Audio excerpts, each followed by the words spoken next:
The whole point I got into entrepreneurship when I was like 20, so I could have freedom. It was never anything else. It was about freedom. Freedom to make my own shit, live where I wanted to, have enough money to do cool shit. And then I kind of made this prison for myself and then went to an extreme and have to go through the finance supercar arc where you think that's the answer. Then you realise it's not fun after the first week and it's a fucking major burden. Dialing on one product, one channel and one marketing channel. The most successful guys I know, they do very few things very well and they're also the least interested in looking successful.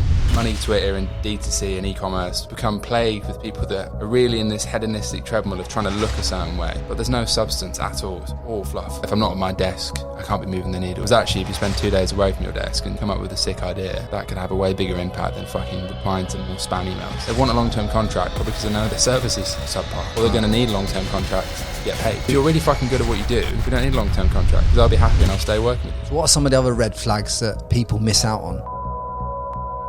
Giving away the gold here now. Fuck, trust me, I'm in these group chats that aren't on Twitter. It's fucking way harder than it was. People that were printing millions are now losing money. Debt's the only thing that can kill a business. They're taking on £1 million in RBS, say. If your business runs into supply chain issues, you suddenly go from, say, £1 million a month, you got to pay £1 million back. You might only have 500 grand in the bank because you bought all the stock, which isn't selling. You know, that's an example of how something like that can go wrong. It's possible to enjoy your life and make big progress and be productive. Lying to myself that you can't comes from like a negative place. Do you honestly feel like you've done nothing? Yeah, largely. Probably largely to go off my gut instinct because I know people that are miles ahead and they're no smarter than me. Living in a society where everyone's fucking fronting. It's actually quite rare to be authentic these days, especially online. A genuine cancer of our generation.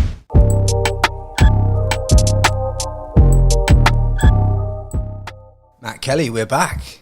Back again. Back again on the pod, mate. Last time we got on here, I think we dialed into the journey between 0 to 1. And taking SpaceGoods to 1 million in rev.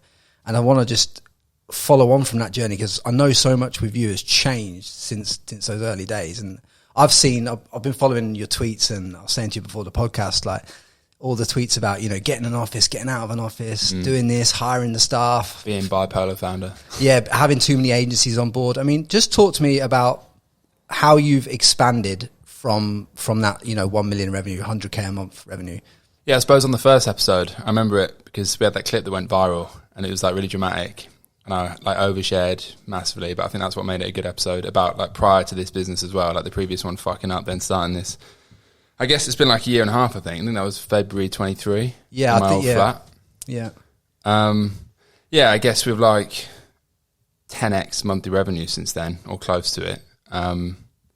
Still feel like I'm just winging it though. Done a lot of shit, raised some more money off big time investors, which is like a semi-controversial decision in D2C consumer.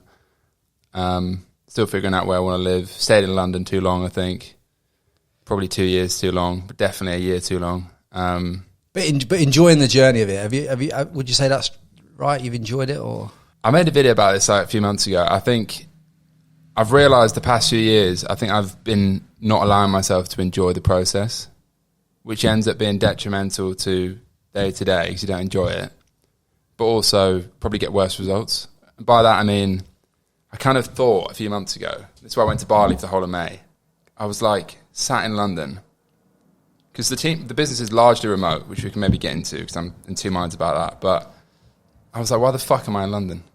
The whole point I got into entrepreneurship when I was like 20 or 21 full time, which is crazy to think, so I could have freedom. It was never anything else. It was about freedom. Freedom to make my own shit, live where I wanted to, have enough money to do cool shit. And then I kind of made this prison for myself and then went to an extreme in March and got an office, like you mentioned. And I walked into that for a week and was like, fuck me, what am I doing? This is the opposite. So it's like full circle. And then I went back to Bali in May, for the whole of May, with my girlfriend, who's new since the previous episode. And it was like, fuck, this is like full circle from when I got into entrepreneurship in the first place, when I was dropshipping from a laptop with a bunch of like Chad scalers in Canggu. And I was like, the whole time since then, I think I've been on this weird journey thinking, I don't know, a fucking fancier car, a nicer flat, a more corporate, bigger looking business was the answer. And actually, now I think almost the opposite. Do you think that every e-commerce entrepreneur like yourself goes through this stage where they think they have to go from remote team to office to buying all this stuff, Yeah, I think a lot of them do. I often say to myself, like, I don't know why I'm the one that seems to make these mistakes publicly. Maybe it's just because I make podcasts about them that I look like I'm the only one making these mistakes. Because like I speak to a lot of founders, they go through similar shit. I think the pattern personally is when you get into like being a founder for the first time, especially in e-commerce, if you make a bit of money, you have to go through the finance supercar arc where you think that's the answer. Then you realize it's not fun after the first week and it's a fucking major burden. And then I followed a similar arc in the business, I think, thinking I need to make the business look so proper that it ends up just being a fucking prison that you've made for yourself. I.e., like, thinking you have to have an office, work in one place. And that's fine if you want to do that. But I've realised that's not what I want to do, really. I'm still trying to figure out the balance because I do want to build a big business. And that's not necessarily... It's not the same as a lifestyle business in a lot of ways, I don't think. There are exceptions to that. Like you look at a business like Gymshark, obviously they're all in an office. They've got a fucking HQ. And then the other extreme is like someone who's just freelancing on their laptop. I'm probably somewhere in between in terms of where I want to get to and how I want to work. But I'm still figuring it out. So what's the best way for people to start this then? Do you kind of have to, if you were doing it again, would you start by mapping out how you want your life to look at the start and then reverse engineering that outcome? Or would you still do the trial and error stuff and pan for it that way? Yeah, probably. I think like the irony in all this is like, at least for me, like the leanest, most cost-effective way to do something is actually the way I prefer doing it anyway. I no office, probably live remotely, go and live in Bali, for example. Whereas like the whole office, hire loads of expensive employees, live in an expensive city, it's probably what looks like proper, but that's also, I think for a lot of people starting out, a really retarded way to do it because it's just a burden you don't need. And I think a lot of people want freedom more than anything. Like if you ask people like why, like 20 times, like why do you want 10 million quid? Why, you know, et cetera, it usually comes down to freedom. Yeah. And then the other thing I've been thinking about recently, and I spoke to my girlfriend about this earlier, is that there's that parable of the fisherman or some bullshit, you know, and it's like the guy that lives by the quiet village. Have you heard this? Yeah. And then it's like someone says, well, you should sell more fish. And he says, why? So you can buy a factory. Why? So you can build a bigger business. Why? So you can sell it one day and eventually live by a quiet village by the sea. And he's like, well, I'm already doing that. So I've been going through this a little bit where I'm like, why am I making it so hard for myself? Thinking like, I basically got into this mindset the past few years where I thought almost like if I'm enjoying myself, I can't be working hard enough. So this is like a psychological thing you've got to overcome. Yeah, I think it's just like mental immaturity in some ways. I guess everyone's different, but for me, yeah, I just got very negative about if I'm not like hustling so hard and almost hating my life and doing nothing but work, then it can't be productive. But it's not true because I get my best ideas and like feel best about work when I'm in a different place, for example. Yeah. Or like if I go to Bali and speak to people that are doing cool shit, and like some of my most successful friends, ironically, are the people that look like fucking hobos living in Bali. When you say, how are you measuring success? By revenue? Well, yeah, I guess there's one person I'm thinking of that I'm going to Spain with next week, whose revenue is the biggest out of anyone I know. What kind of ballpark are we talking? Like 50 million a year. Right. Owns the whole thing. Like fuck all employees. Doesn't give a fuck about wearing a Patek. Has never had a fancy car. And he's probably he's the most successful financially, but also I would say like spiritually as well. So he's freed himself from the constraints of having to look like a certain e-commerce entrepreneur. Yeah, I think ironically that's also probably what's made him do really well numbers wise. He's focused on like the few things that matter rather than trying to look good to someone else or look a certain way so you can sell courses. Like he's not even on like Instagram really. He's just like very anonymous. So what are the key things that you should focus on as when you're in the e-com space? What are those things? I mean, knowing what you know now, because obviously, yeah, you've tried the physical location office, you've tried this, you've tried that, you've tried hiring all these agencies and trying to put all this in. A lot of that, but you know that's not the clearest path. What are the needle movers for you? Because I've also gone through a process recently of just simplifying a lot of shit. I think like getting rid of an office, getting rid of loads of agencies. We're doing too many products, there's too much shit in general. I think the main needle movers are finding what works and doubling down on it. And for me, that is our hero product, Rainbow Dust, optimizing that offer, getting even better at meta ads, because that's really where we spend most of our money by far. And that's what moves the needle. Like we looked at like sponsoring a festival a few months ago, and I just turned around and was like, hold on, what the fuck are we doing? That's not going to do shit, anything. It's going to look good on LinkedIn for 2 minutes, but what's going to move the needle is spending more on meta ads with a better creative and a better landing page. So it's literally, so the needle movers are dialing on one hero product.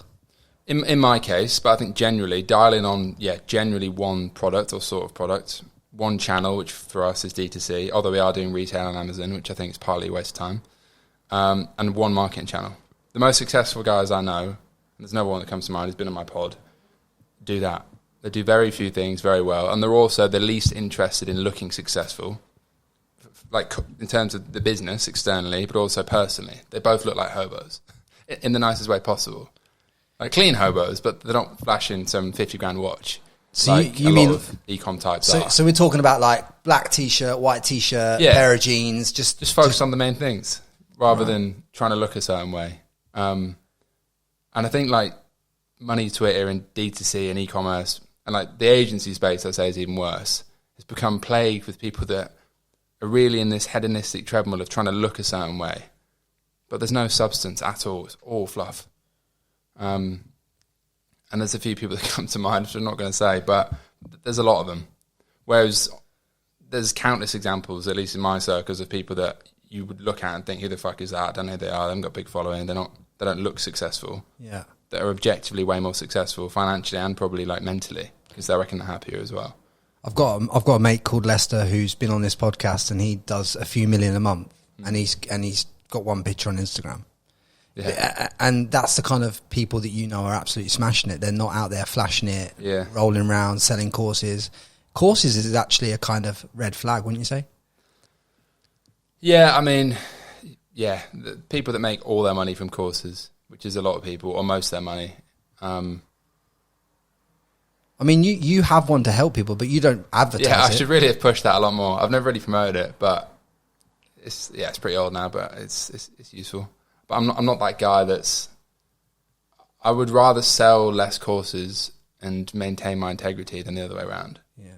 And there's examples of that. But at least you're a guy in the space that, you have a course, but you also have a business that does millions in revenue, do you know what I mean? Yeah. In the space, and you're refining that week in, week out. I mean, what are some of the things that you've bought over the last 12, 24 months that you now realise are the hedonistic treadmill that you're talking about? Probably less in the last 24 months for me, because I probably went through most of that when I was in my early 20s, like buying like fucking stupid cars and shit, which I don't regret. I think in a business sense, like getting an expensive office was one thing, and then I just realised, A, I don't want to be there, and B, why am I doing it? Is it to look like a bigger business? Probably. And then I was like, fuck, I'd rather just look like a smaller business and be more focused and efficient. Well, talk me through that decision-making process, because a lot of people that listen to this are going to have to face that decision-making process themselves. Yeah. What was it that initially led to you thinking you needed an office? What revenue number were you at when you thought about this? It wasn't really revenue number. I think it was more, I thought now I'm a bit older, now I've got certain investors, I should look like, I don't even know what was going through my mind at the time. I guess I thought being that guy on a laptop wasn't good enough to look like a proper business owner going forward to get to the next level, whatever that is. And then you look at certain big brands, think they've got an office. And there's no right and wrong. I just think I was doing it for the wrong reasons. Whereas actually I don't want to be in an office. I work much better being in a sunny place on a laptop. So for me. So when you were in Bali just recently, did the revenue numbers go up? Yeah, they actually did, yeah. By how much, percentage-wise? Well, I mean, it's been going up every month for like the last year, but I definitely felt happier. So, and I was ironically probably more productive as well. So I had a better life, I thought, like day to day, but also I probably got more done. I mean, time zones help with that, because I think being hours and hours ahead of the UK is actually a good thing. Like Dubai is probably quite good for that. I kind of see it as you're in the gym, you're getting the vitamin D from the sun, you're in a location you actually like, so that all is integral to you being happy. And then when you're happy, you want to work more, you want to push your things more. You have I think when I feel healthier as well, like I've kind of been a bit of a slug in the gym the past like 6 months. Like I'm still training, but I haven't been training for anything specific. Like when I was doing that marathon, I was like so shredded and so motivated. then I was like, oh, what do I do next? Started doing CrossFit for like a year. And then I got into high rocks a little bit. Then I didn't really like training for that because the gym I was going to, didn't really like. And then just being in the UK, I was training in the rain and shit. So yeah, I think I need to optimize my life for like physical and mental health as much as what looks like productivity. And actually by doing that, I'll be more productive anyway. So it's literally like flip the script on the head, optimize your life so that it's the life that you want to live, and then you'll be able to apply yourself to all the e-commerce stuff that you're doing. Yeah, I think so. Especially as the business grows, it's more like high leverage decisions. For example, like hiring the right person rather than fucking spending 15 hours at your screen. And yeah, I think that's just a toxic hustle mindset I've had the past few years. Of just thinking like, if I'm not at my desk, I can't be moving the needle. Was actually, if you spend 2 days away from your desk and come up with a sick idea, that could have a way bigger impact than fucking replying to more spam emails. What are some of the key hires you've made to allow yourself the time to think? Operations guy who does all that, a good finance guy, hired a head of growth recently who manages basically all the marketing stuff now. That's still pretty new, so I'm still involved. I'm also looking at hiring like a COO to basically run the day-to-day because A, I don't actually enjoy running a business. I like starting a business and being the ideas guy. And B, I think it's a much more valuable business long-term if it's not reliant on me. So when you're looking at a brand that's SpaceGoods kind of size now, what are the key things that have to be in place in order for it to be fully operational without you? Well, I think the right people. But there's a balance as well. I'm trying to find that balance because I think too many brands hire too many people and it's just like bloated teams. It's not efficient financially. It's not efficient just time-wise either. It loses focus. But yeah, I think someone to manage the back end, which I guess I've got head of operations who does all that shit, make sure product's moving. Finance guy does all that, which is super important. The stuff I've spent most of my time doing in the past year is obviously growth stuff. I'm still involved in that, but now I've got a growth guy full time who's leading all the agencies, doing all the numbers, etc., etc. Just hired a product person from Huel as well full time, so she's doing product stuff, obviously. Yeah, I mean, there's always more work because it expands to the amount you'll allow it to. But I suppose I'd like to just do more creative stuff, to be honest. Are there hires that you've made that you've had to get rid of along it as well? Yeah, a few. Yeah, I actually hired the wrong head of growth a few months ago. So he was in for 2 months, got rid of him, rehired this new guy. So what went wrong? That's a pain. What went wrong when you were hiring this person? Then why was he wrong fit for the business? I actually think hiring's the most important, but also the hardest thing in entrepreneurship. At least for me, maybe because I'm fucking severely autistic and very unreasonable when it comes to like standards. And my mindset has always been, you should basically just work all the time. Or at least I'm thinking about work all the time. Or at least in the past, it's felt like that. So I think two things, like getting the experience level wrong. Because I think if you hire someone that's too experienced, which I've also done before, they might not want to be hands-on in an early stage business. But then if you hire someone that's not experienced enough, they might look like they're up for it, but then they just don't have the years under the belt. Yeah. But then also the other thing is just like cultural personality fit. And I've got that wrong with the hire last year, where I thought was actually quite good, but then this just didn't fit with me. And then I got that wrong again with this one, I think, for a few reasons. But I think they're like the two main things, like skill set / experience, and then like personality, cultural fit with you and the business in general. What's SpaceGoods doing a year now, turnover, annual? It'll do 10 million this year. 10 million. When you're a brand that's doing 10 million, and you got a brand... I should probably say we'll do 20 million, so my competitors will watch, but I think we'll do at least 10 million. So, but when you're a brand doing that level of revenue, you're employing a head of growth from Huel. Huel are doing like, what, 500 million or something? Not from... My product person's from Huel. My head of growth isn't from Huel. I think Huel are like 300 million at that. 300 million, yeah. So what do you find that someone from that level of business brings to the brand? I guess just experience going from small brand like us to what are the main things to focus on, I suppose. I mean, like technical ability is one thing, but you'll get that anywhere. I think what's good coming from a bigger brand like that, specifically in that space, because obviously Huel is supplements in the same way I am. It's like examples of what they did right and wrong is always useful. How did they focus on the hero products, like introducing new products? what was the biggest need of me. But obviously every business is different. But it just brings that contextual understanding rather than just, I know how to develop a recipe. I bet you learned quite a lot from them in the first few weeks of them coming into business. Yeah, definitely. It made me realise how little I knew. So what were some of the things that were going wrong with the product, the way you kind of, because obviously you'd previously been I did all the product shit. I'm actually amazed we got this far, like 2 years, with what is ultimately like a coffee alternative product without a coffee flavour, for example. That's one major thing I got wrong. Little things like getting the sweetener wrong. So we've got stevia in the product. It used to be sucralose, which is terrible. A lot of brands use sucralose because it's really sweet and nice, but it's not good for you. Then we switched to stevia, which is much better for you, but people don't like the aftertaste, etc. So she came in and said, use X, Y, Z. And I was like, oh, okay, never even heard of that. Just little things like that. So it's little tweaks to the product just to make it more palatable for the end user. Yeah, exactly. And I think as well, like, granted we're only 2 years old, but we're probably past that like early adopter stage. So now like the little details of the product do add up. I think especially when there's more competition in the market, like there definitely is now. You've obviously documented the journey right the way along, and every time I log into Twitter, you're pissed off. I go through phases of tweeting or not tweeting. But every time I log in there's normally a brand that's completely mugged you off, completely copied you. And a lot of that, I'd say, is because of how visible you are on the internet in terms of like how you've documented and how transparent you are with what you document as well. Bad idea. So would you, if you had your time again, would you document the journey, or would you? Oh, it's something I debate every day internally. I still feel like it's overall net beneficial for me. I mean, I did it for me. Like, I used to have a YouTube channel. I've always like wanted to make some sort of content. Like, even when I was like 16, I was making music videos, like music covers. And then I was vlogging when I was like 20 for a while on a different channel. So yeah, I started it because I thought, fuck it, this will be interesting to watch in 10 years, hopefully. And I've always regretted not recording more of my previous life. I suppose the difference is no one used to watch it. Still barely anyone watches it. But I guess given the niche it's in, it's quite a big percentage of people in the space that watch it. There's definitely pros and cons.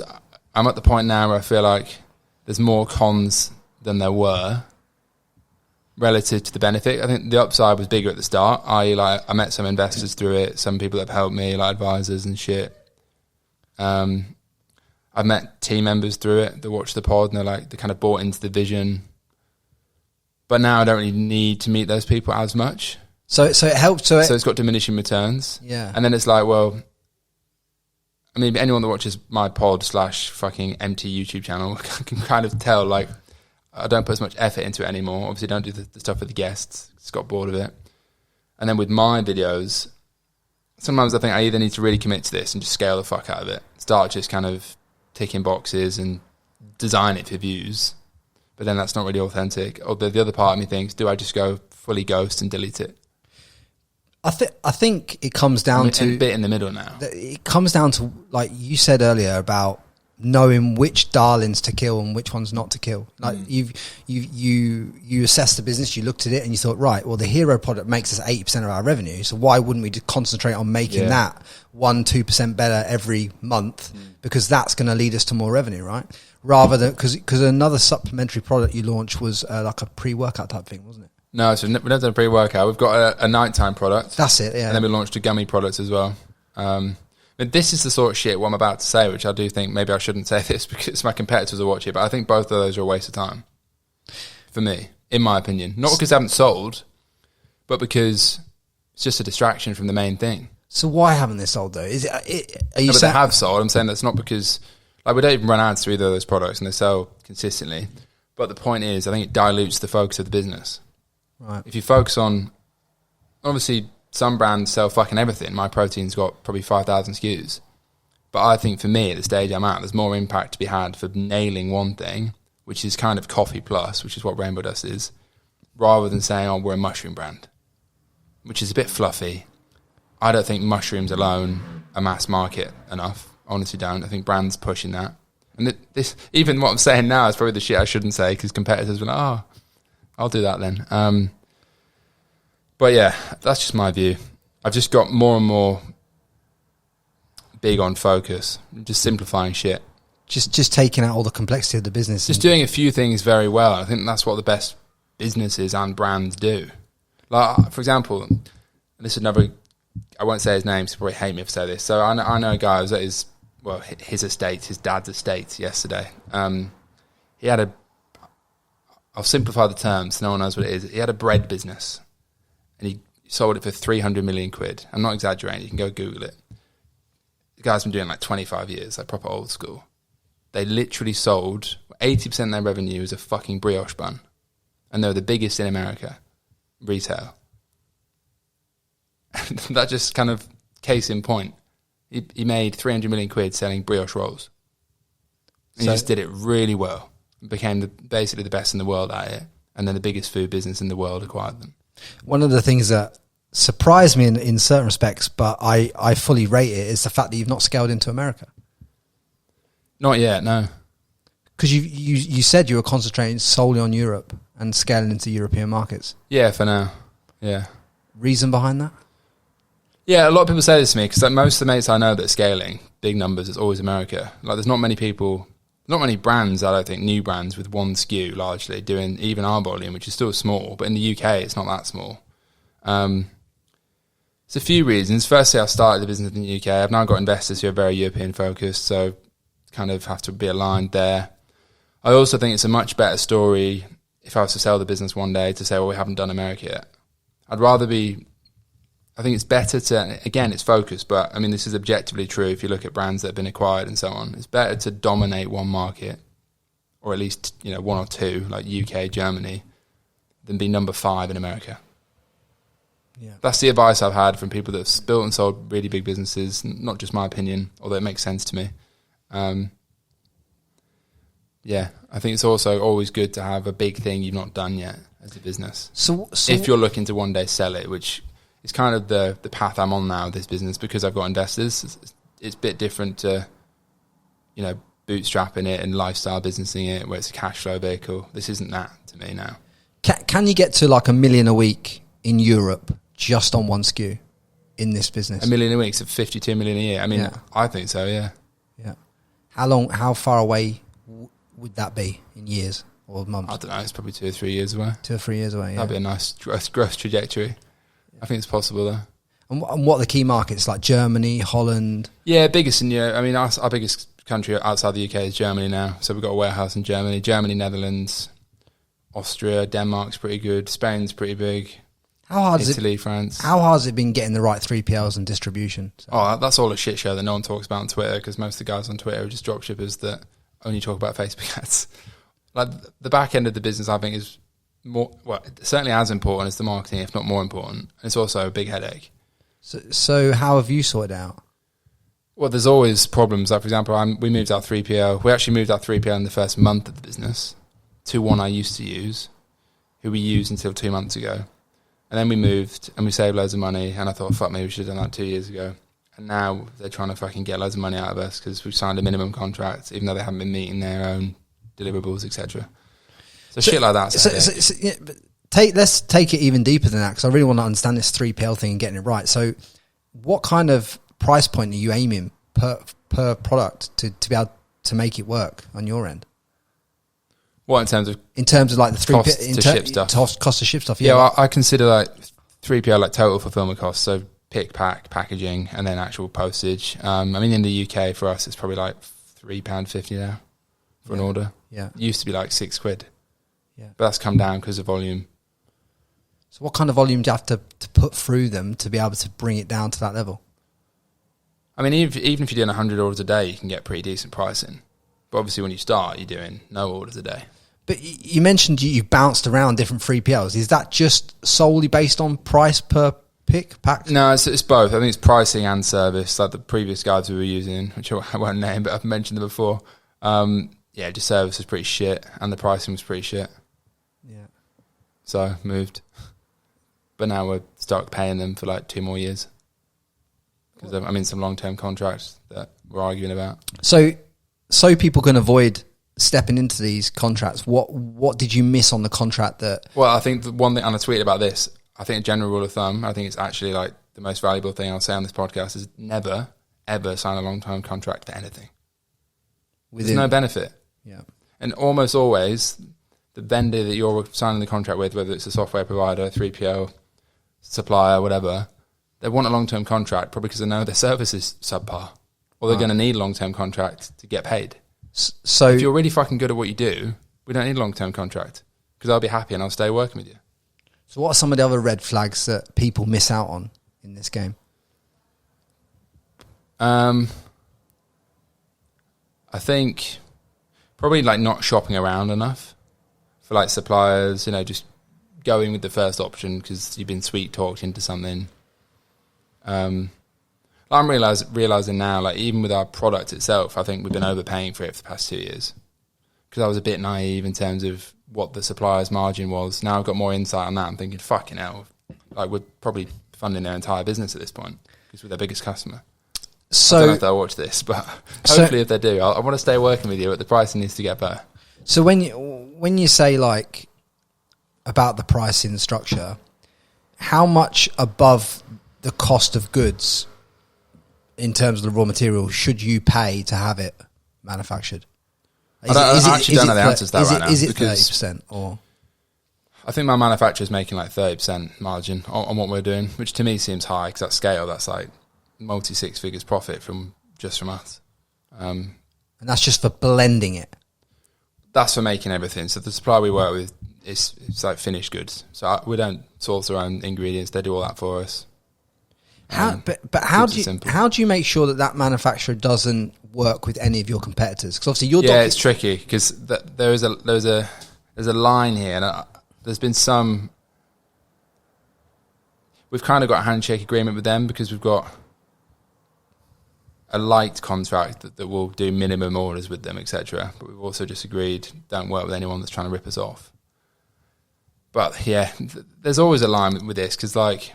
Even agencies, for example, like there was an agency I used to work with, started working with a brand that's clearly just a clone of what I'm doing, basically. Different branding, but the same thing. And I was like, well, I get that you're a business, but we're paying you to grow us and you're effectively trying to grow a competitor. So how does that work? And the ads are obviously going against each other. Yeah, exactly. So I think there's always going to be a bit of that in any business because they're not going to turn down any potential competitor. But where's the line with like fair game and also just someone ripping you off?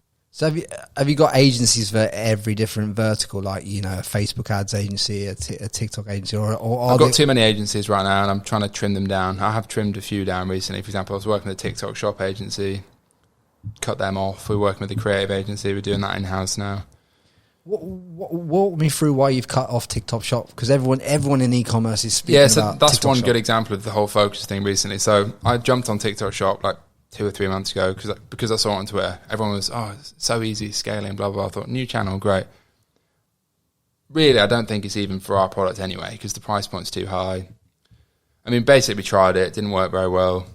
Don't know if that's because the product's not for TikTok Shop, if the agency weren't very good, or guess I'll never know. But I just decided we're just trying way too hard to force this here when actually website, and also you can't do subscriptions on it. It doesn't really work for our product, which is subscription, pretty much 90% of it. So why not just focus on acquiring website subscribers, which is what we're doing now.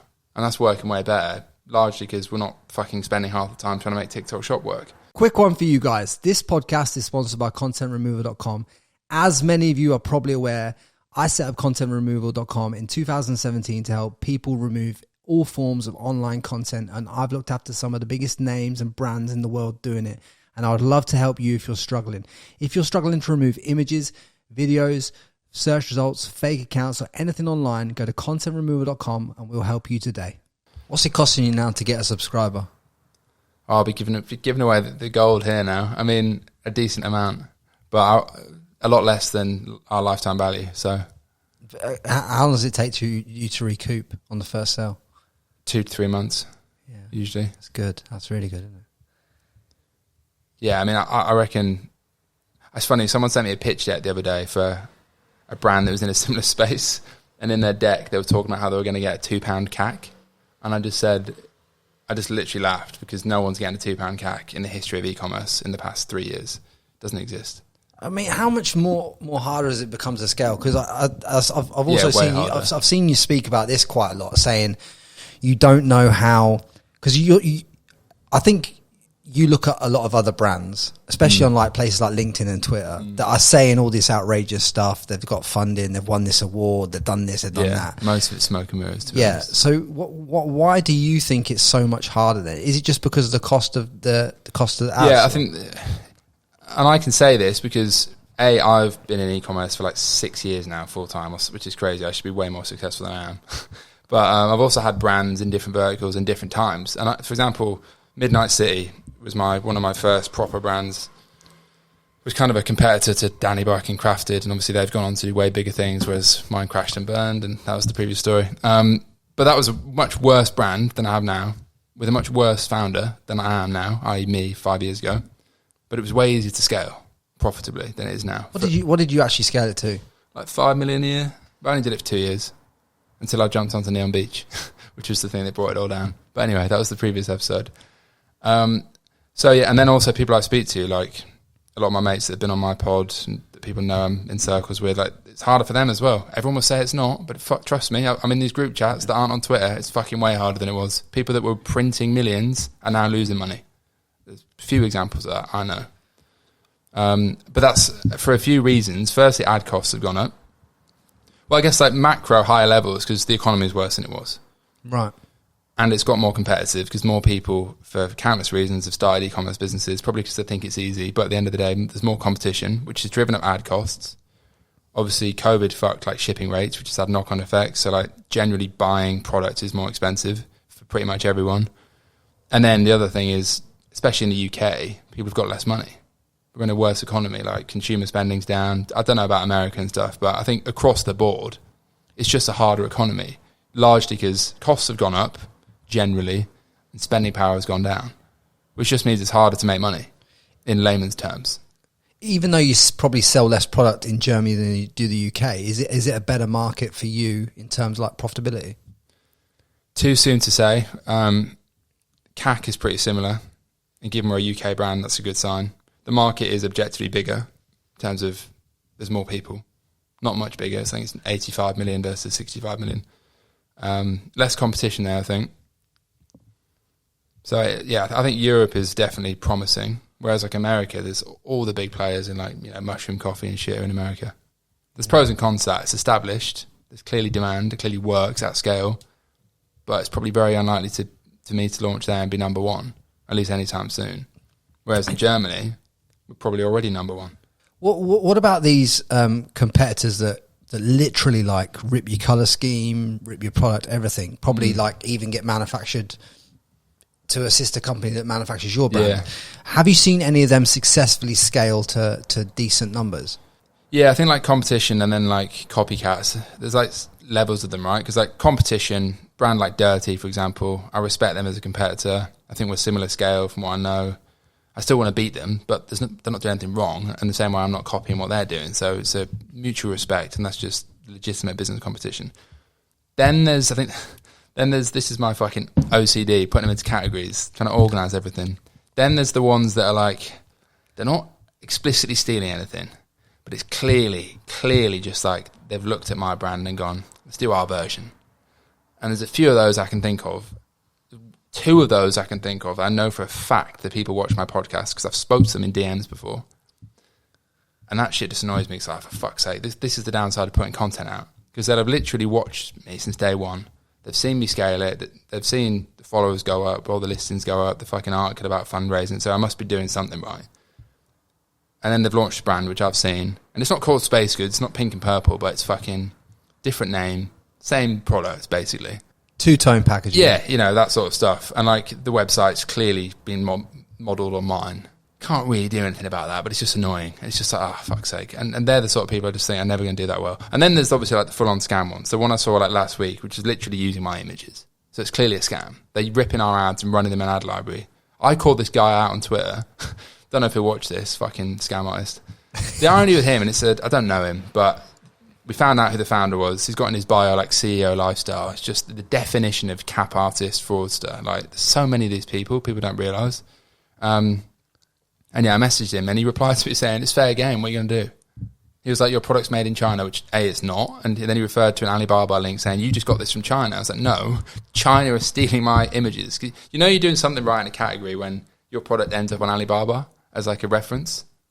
And people know what I mean when I say that, because like there's a listing that's literally got my product with the branding removed.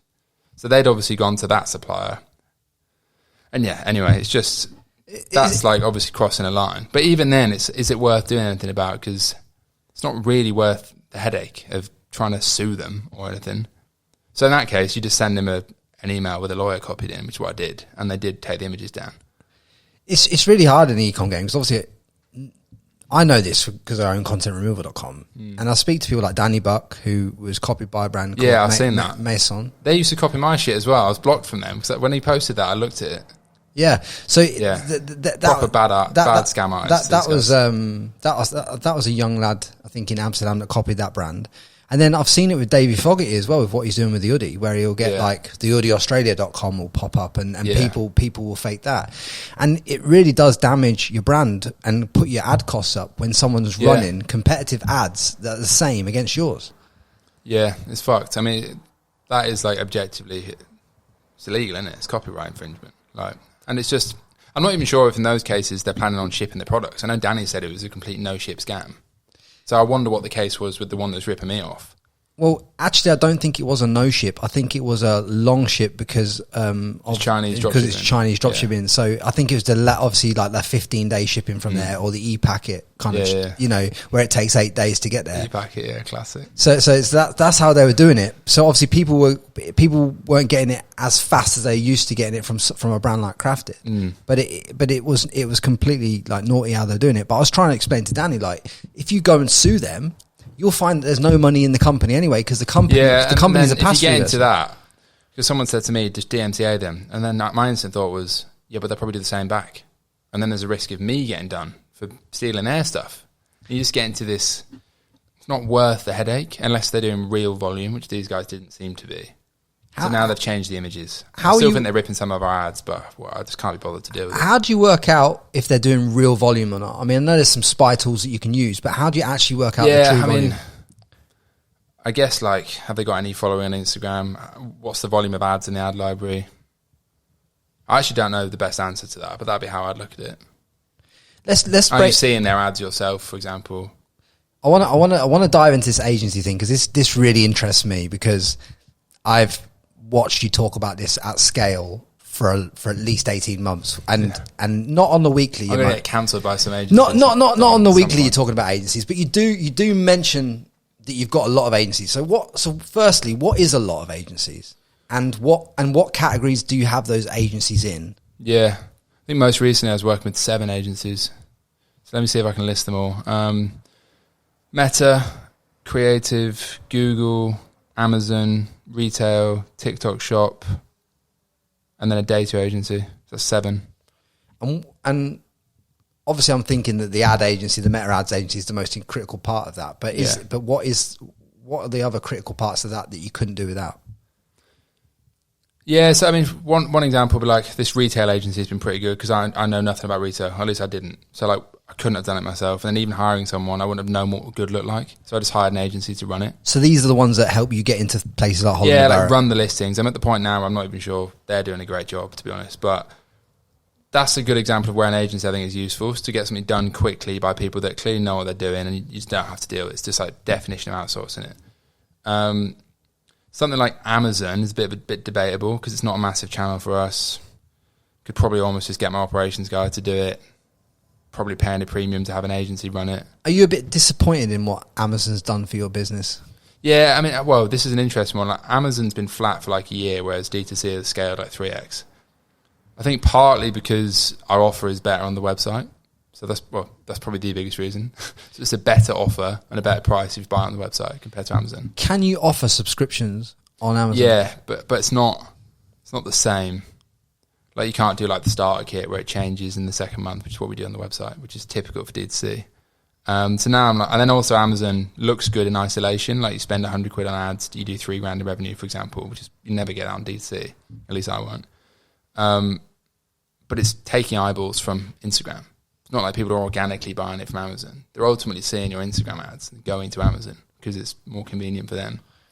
So do you kind of feel then that you're building Amazon as a business rather than building your listing as in? Yeah, and it's never as incremental as it looks, I think. I.e., like, if you turned off Amazon, I think you just get to the same revenue on the website. They just come to the website anyway. I think the beauty of sending them to the website as well is you capture all the pixel data, you're capturing their email, you've got you own the customer a lot more. Yeah, you own it, yeah. Yeah. So I'm in two minds whether to try turning Amazon off entirely. What would... Don't they say, though, you have to be on Amazon? Like, or is that just a myth? Yeah, I don't know. I mean, I've heard stories of brands that have turned it off and then the websites had their best ever day because people just come to the website instead. Yeah. But obviously some brands have built their business on Amazon. Well, is it 20% comes through there, Amazon? Nah, for us, like 5%. Really? So we're probably like 93% D2C right now, 5% Amazon, 2% retail, roughly. So what was the reasoning in going into somewhere like Holland & Barrett then? Yeah, that's a whole other area. I'm in two minds whether retail is a waste of time or not. I think two factors to consider here. Firstly, I don't think the product it's not a retail product. It's designed for D2C, £40 a month pouch, well, 39 powder. It's perfect for D2C. Stands out on a shelf in Holland & Barrett, great, but it's twice the price of anything else, like literally. You know, an RTD like this, yeah, like what Trip have done, for example, with CBD drinks, that's perfect for retail. You know, right price point, £2-3, mass market, get it in a meal deal, get it in Tesco, Waitrose, Sainsbury's, which is what they've done, and that's how they've scaled. They're not a D2C business in the same way we are. So, yeah, like right now it's not a retail product, but I thought I'd try it anyway because A, I'd never done it. B, in isolation, the margins are way better than D2C because there's no marketing spend. Again, in isolation, but you have to consider that they Holland & Barrett wanted to stock me because they saw me growing on Instagram. So it all feeds the same machine, really. And then it's credibility, I think, for a new brand in a relatively new space with new ingredients, etc. Having the market approval that Holland & Barrett are buying it, Boots are buying it now, Whole Foods are buying it, can't be a scam. It must be legit. Because it is legit. But, so, you know, people think that. So essentially it's about knowing what to say no to, isn't it? Like the whole narrative of everything you're saying on this podcast is like... Well, yeah, it's just decisions. Like what's worth doing, what's not worth doing. For example, what's not worth doing, in my opinion, is spending loads of money to sponsor a festival, which is just one example that comes to mind that we considered doing a while ago. And I thought, what the fuck are we doing here? It looks good. Might be fun to go to on the day. Probably cost 20 grand and bring in 200 quid. It's just not a good use of time. You also, early days, spent a lot of money on creating these cinematographic... Yeah. Oh, we've just done a new one. Are you really? Yeah, well, that was cheaper to make, but I'm still going to keep doing them because it is fucking... I still think there's no brand that's that creative on that stuff, genuinely. I think you do it because you enjoy it. Yeah, that's kind of scratching an itch for me because, like, it's just funny. But there's no... We've got one coming out for the gummies, ironically, because we launched that product in a rush like 2 months ago because I heard that Dirty were going to launch there, so I was like, fuck it, just get ours on the website. Just like a bit of friendly rivalry. We'd only just finished the fucking promotional video / movie like yesterday. 2 months later. So we're going to put this movie up. No one's going to give a fuck because we've already launched the product. But anyway, it'll probably get 500 views, but I love it. It literally is just there to scratch your itch, isn't it? It's like, yeah. I do think there's some brand value in that, to be honest. It definitely sets you apart from another faceless supplement brand that's using fucking Arial font on a brown paper bag, like most brands in existence. But yeah, it's not going to move the needle. I want to go into these agencies that people should avoid. Not the actual name of the agency. I don't want that. But I want about like what these agencies do and what people should look out for with them. Because Davey Fogarty was telling me once about email agencies and about what they do to scam you out of a load of cash. So I just want you to break down what you've seen. Yeah, I mean, like none of the agencies I work with right now have been like scams or anything, but I do think high level, and this will piss off a lot of people, especially like social media marketing agencies, content agencies, all the ones that are on Money Twitter. I think all agencies objectively think they're adding way more value than they are. Do they not realise that, like, you'll get some guy on Twitter that's 21 and say, 800 million generated for clients. What he means is I wrote one flow and plugged it into a fucking Klaviyo account for a 9-figure brand that already existed. He's had nothing to do with the product, the fulfillment, the finances, the building the business over the past few years. He's done one thing and he's attributing the entire financial success of that business to like a a tiny bit of work that basically anyone with a brain could do. And that's going to piss a lot of people off. And like, there's agencies that will charge a percentage of revenue, for example, a percentage of spend. And at the end of the day, like, you're still just doing a service that I could probably hire internally for 40 grand a year.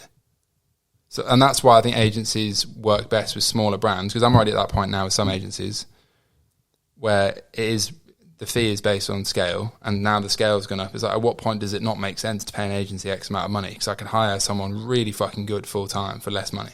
So you're always in that balancing act between whether you take someone on internally then or... So yeah, I think agencies have primarily two benefits. One, when you're just getting started and you don't know the space and it's quick. You don't have to have the HR headache of hiring someone. You don't have to fire someone if they're shit. You just get the agency, they can deal with it, they provide the service. And I still think there's benefits to that even at scale, but largely when you begin. And then secondly, I think it's better for newer brands when you're on that rapid growth at the start and you don't know, is this going to be a win for us? For example, if I'd hired someone full-time to do TikTok Shop and then we realised we don't want to do TikTok Shop, you've got a bit of a headache. Yeah. So I've got to fire them and pay them notice period and whatever.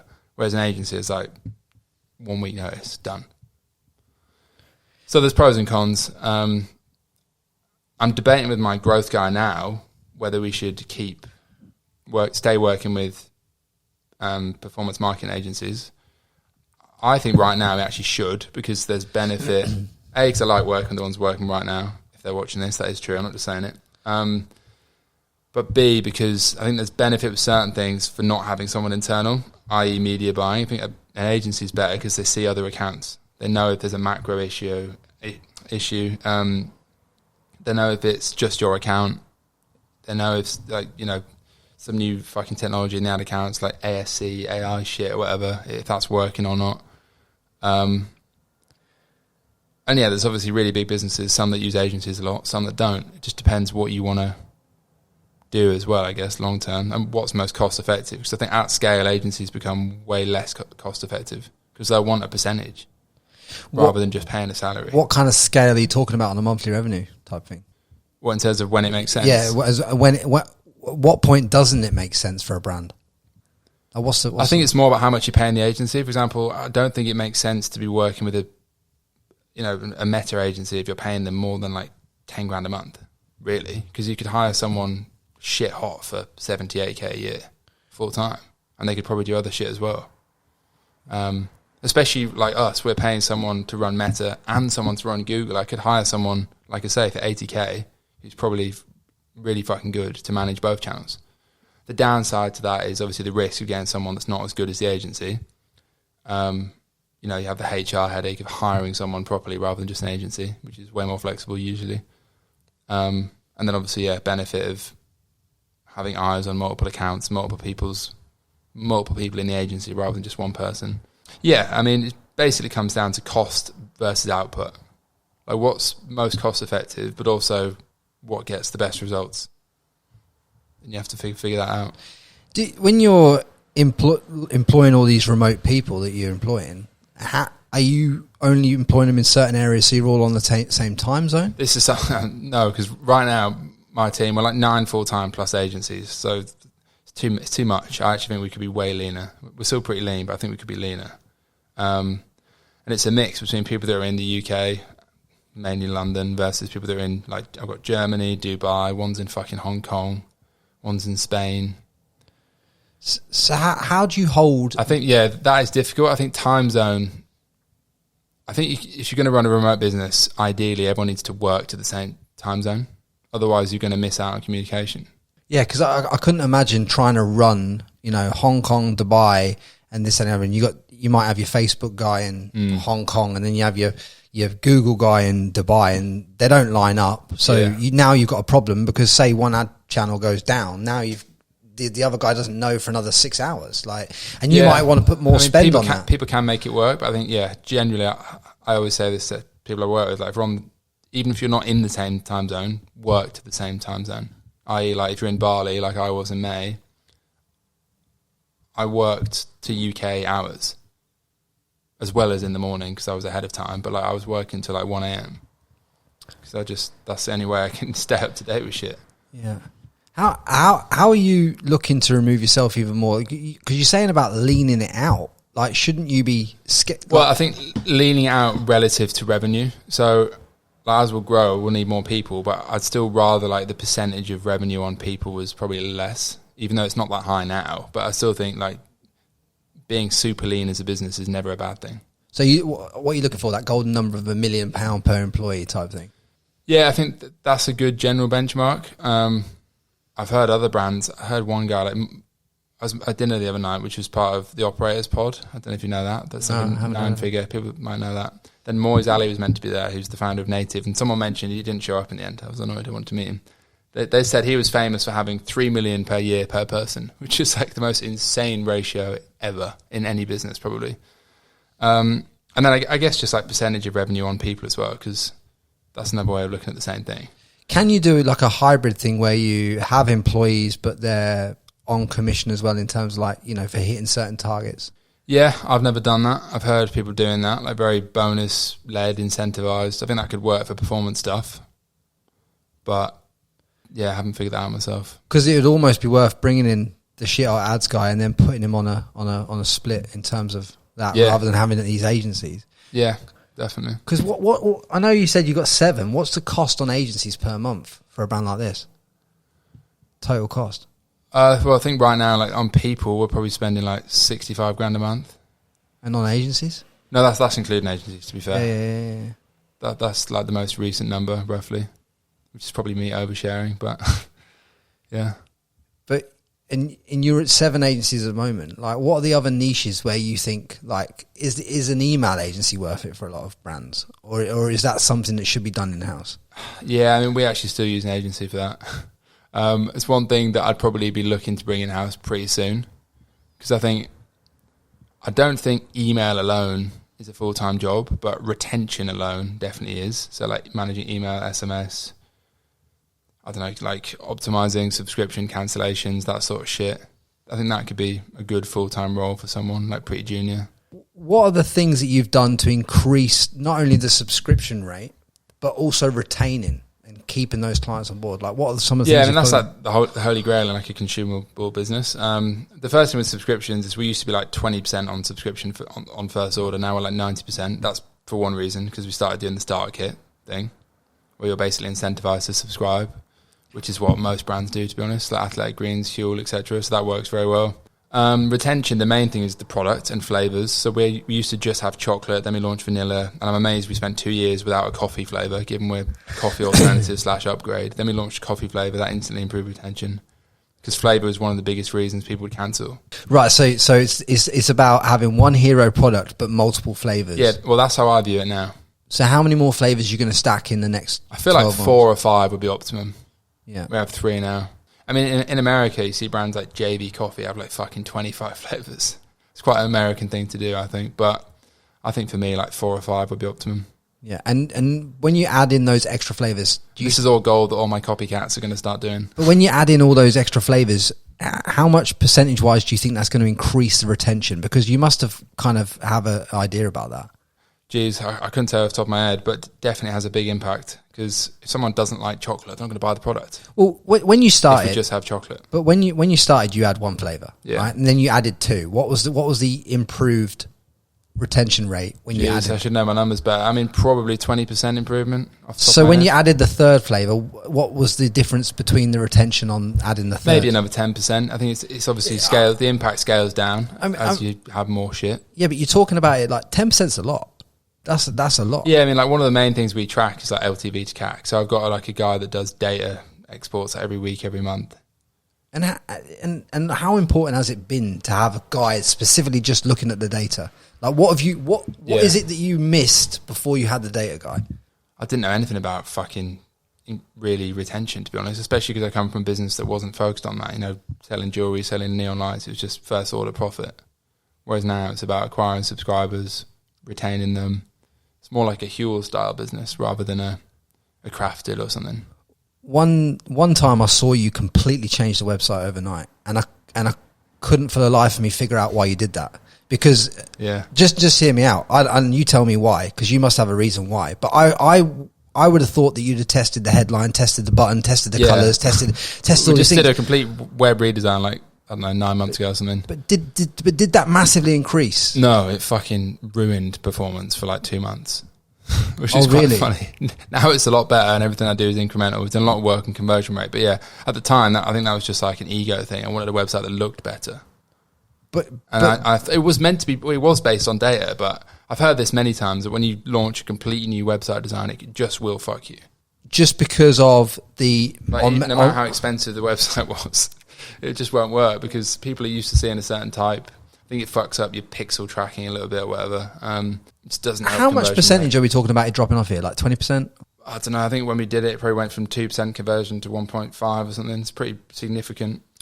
So the reason why I'm asking that is because I want everyone who listens to this to understand that a big change like that, especially when you're in a growth trajectory, can really fuck the business pretty bad.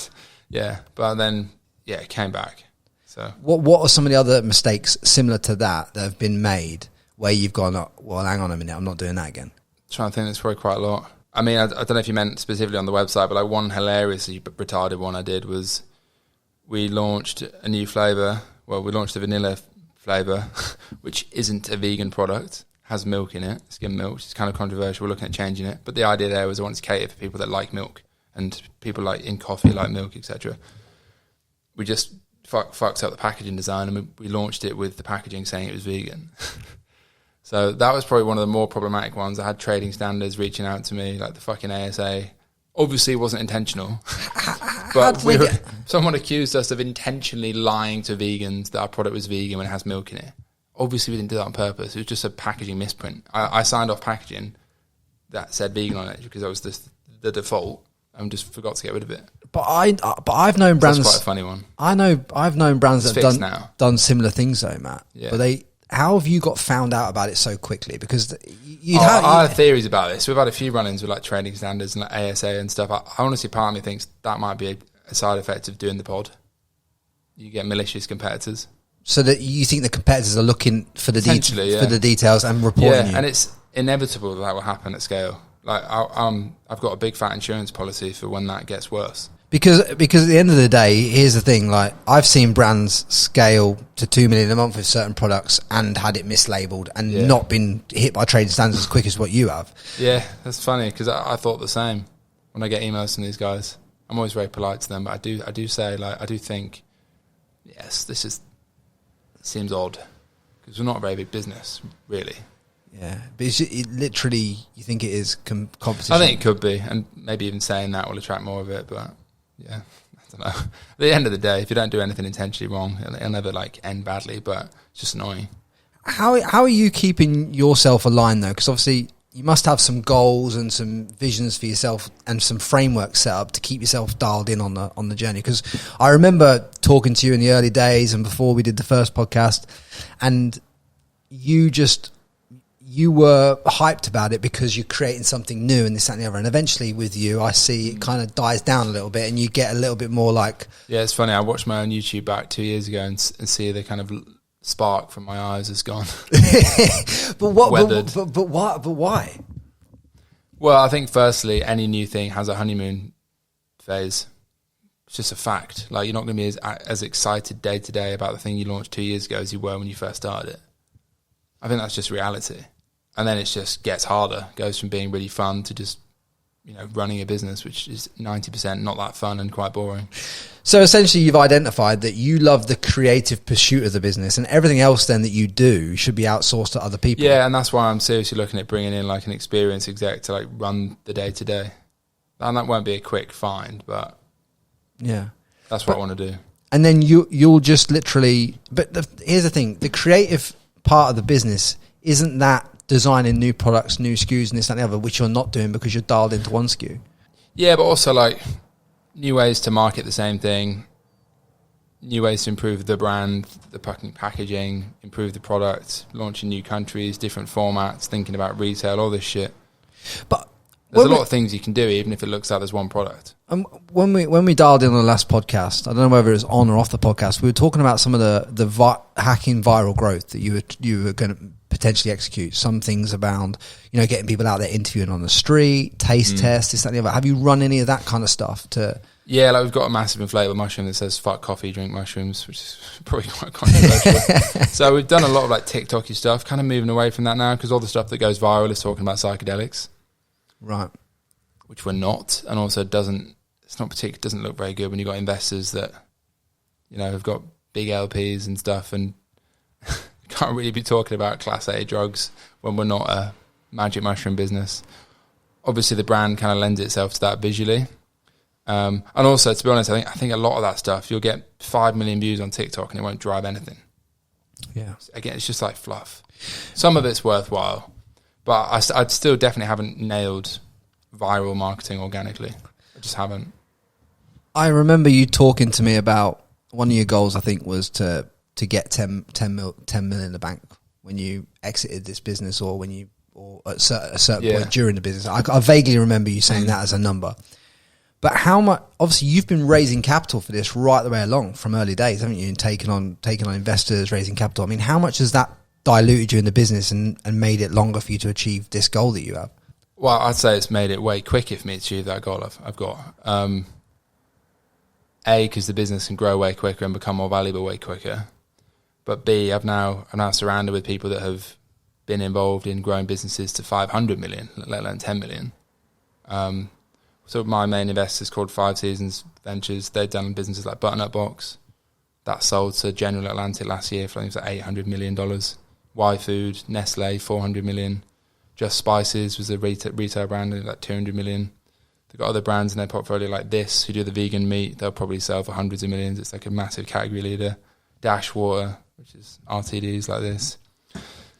Yeah, I think I decided that was net beneficial for me because, well, for the reasons I've just said, but also I'd never done it before, and I felt like if I wanted to get a different outcome, I needed to look at it differently. And ultimately, a smaller slice of a much bigger pie is way more valuable than a bigger slice of a smaller pie. I actually think a lot of founders, this might be controversial, completely subjective, I think a lot of founders are probably too precious with equity. When at the end of the day, 100% of a business that's small and not growing very much is worth nothing to anyone. So, great, you own 100% of a business turning over £1 million. No one cares. Because unless it's doing 20 million quid, it's never going to get bought anyway. But what was your framework in terms of like when you were looking at it? Okay, I think in this niche it can be worth this amount of money, so it's worth me bringing on venture capital. I mean, how did you structure all that? How did you figure out the number? Well, I mean, I'm not an expert. I mean, at the end of the day, I think the perfect buyer for my business is someone like Nestle. So the biggest investor of my investor is Nestle, for a start.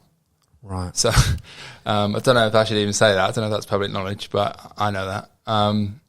Waifu was acquired by Nestle. So that was a great outcome for everyone. So again, this is similar to what you were saying earlier. I don't know if Nestle will ever watch this, but you're reverse engineering an outcome again. I'm trying to. And also, like I touched on in the first pod, I learned a lot from where I fucked up my previous business, which I owned 100% of. And I thought, especially in this market, having a lot more money in the bank is not a bad thing, even if you don't need it.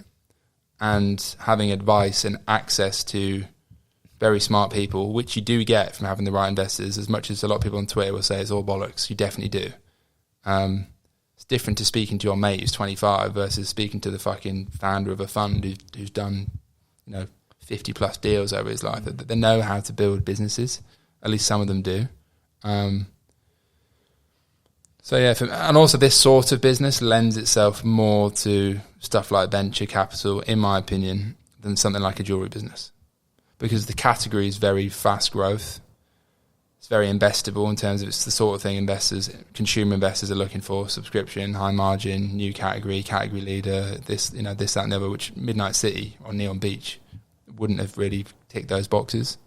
And then timing wise as well, like ECOM boomed in 2021, then it fucking crashed. You had brands raising money at 50 times revenue and all this absolutely ridiculous stuff. I thought it was a good vote of confidence in the brand and me to get a good deal done with very good investors in a shit market. At what multiple were you getting investment in? I'm not going to share the exact details, but I guess typically now in this sort of market, you're looking at 3 to 5x last 12-month revenue. Right. and that's typical, and that's solid for this market. Yeah, I mean, 2-3 years ago, you might have got 10x, which is absurd, by the way, because if people understand how venture capital works, say I took on 10 million quid funding at 100 million valuation, that might sound great, but usually your investors get paid back first. So that would mean we've got to sell for fucking 10 million or I get nothing. Also, like if the valuation's that high, at the next round, you're going to have grown so much to justify a higher valuation. Otherwise, you're never going to be able to raise money. Yeah, I mean, there's a lot of politics and mechanics involved in that people that don't understand how venture works, which I didn't a year ago.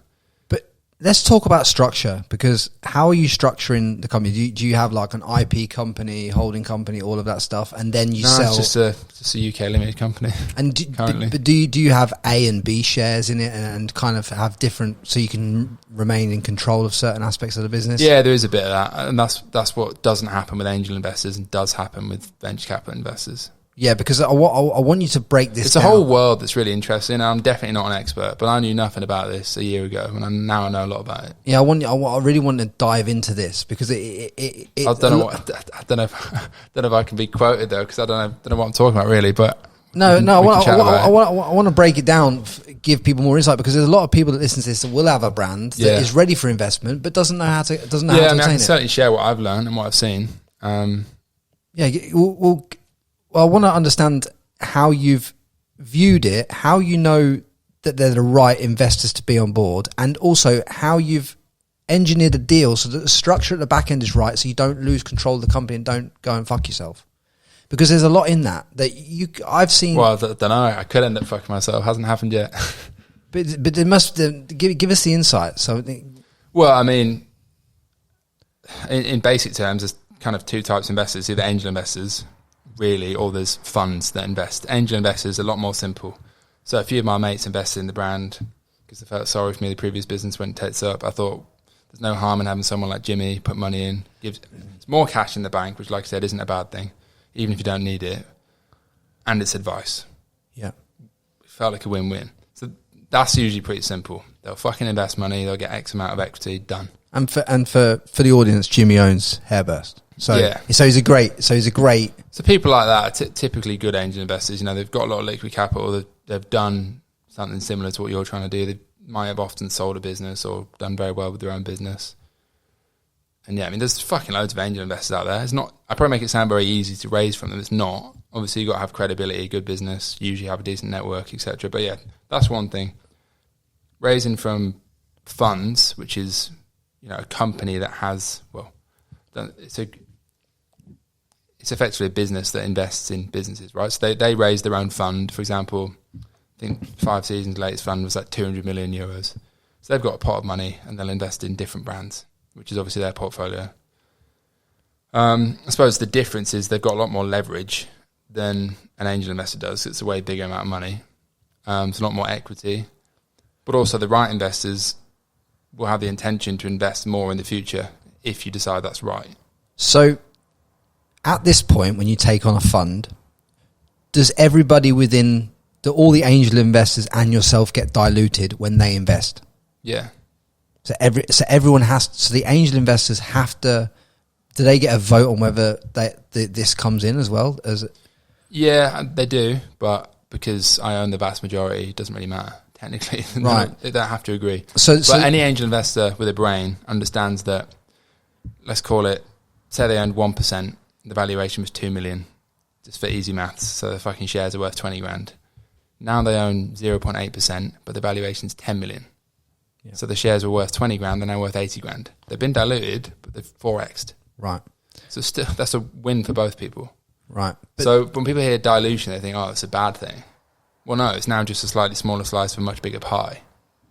That's how dilution works, essentially. So essentially, just to recap then, when you've looked to take on the initial angel investors, you're looking to take someone on at a small percentage, but essentially you just want them on because of the skills and advice that they bring the business. That's angel investors. And then when you're looking for a fund, you're looking for a larger injection of capital and for someone that can help you expand into different markets and give you access to different people, but on a higher level of scale. Yeah, and I think the other factor is like potential for future funding or routes to acquisition, which the right investor can definitely help with. Right. The reason I liked these investors, and I've got other investors as well, but they were the primary one, is because of the sort of businesses they've invested in and the sort of deals they've done, which is the sort of business and sort of deal I would like to do in the future. Obviously, I'm early in that stage and I've got nowhere close to that, but they're very credible. There's a lot of investors that aren't very credible, and I learned that.